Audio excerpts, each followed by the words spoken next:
Friends, आज मैं आपको कॉम्पिटिटिव एग्जाम्स में आने वाले मैथ्स के प्रॉब्लम्स में एचसीएफ और एलसीएम बेस्ड प्रॉब्लम्स के बारे में बताऊंगी।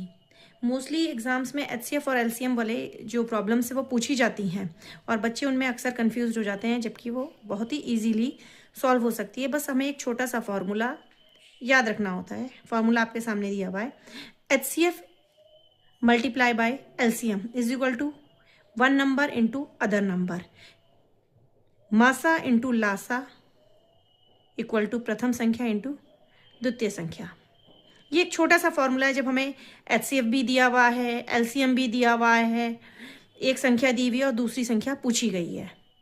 जैसे कि एक प्रश्न आपके सामने लेके आई हूँ। The LCM and HCF of two numbers are 120 and 12 respectively. एक दो नंबर हैं जिनका एलसीएम और एचसीएफ 120 एंड 12 है। If one of the number, यदि उनमें से एक नंबर 24 है तो दूसरा नंबर हमें फाइंड आउट करना है। तो इस तरह के क्वेश्चंस में जनरली बच्चे कंफ्यूज हो जाते हैं कि हमें एलसीएम दे रखा है, एचसीएफ दे रखा है, एक नंबर दे रखा है, दूसरा नंबर कैसे निकालें। क्योंकि दिए हुए नंबर के जनरली बच्चों को क्या आते हैं, एलसीएम आते हैं निकालने, एचसीएफ आते हैं। लेकिन जब एलसीएम दे रखा है, एचसीएफ दे रखा है, एक नंबर दे रखा है, दूसरा कैसे निकालें, तो उस केस में ये फॉर्मूला बहुत हेल्पफुल होगा। क्या करना है, सिंपल सा हमें ये फॉर्मूले में वैल्यूज रखनी है। देखिए, एचसीएफ इंटू एलसीएम।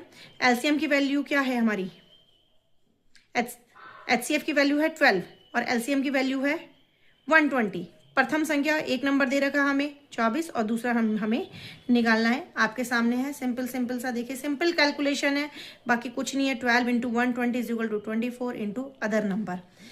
तो सिंपल सा हम कैलकुलेट करेंगे तो दूसरा नंबर हमारा आया। बहुत सिंपल कैलकुलेशन है, सिंपल सा मल्टीप्लाई और डिवाइड है, गुणा भाग है। तो दूसरा नंबर क्या आया हमारा 60। बहुत ईजिली ये कैलकुलेट हो गई है। आई होप आप लोगों को समझ में आई होगी। इसी तरह का एक और प्रश्न मैं आप लोगों के लिए लेके आई हूँ, जिसे आप लोग खुद अपनी प्रैक्टिस के लिए यूज करें, सॉल्व करें। दो संख्याएं हैं जिनका मासा 18 तथा लासा 504 है। वही एचसीएफ 18 एंड एलसीएम 504। यदि एक संख्या, उनमें से एक संख्या क्या है, एक नंबर 72 है, तो दूसरी हमें ज्ञात करनी है। उम्मीद है आप इसे करेंगे सॉल्व और कमेंट बॉक्स में इसका आंसर पोस्ट करेंगे। Thank you, bye.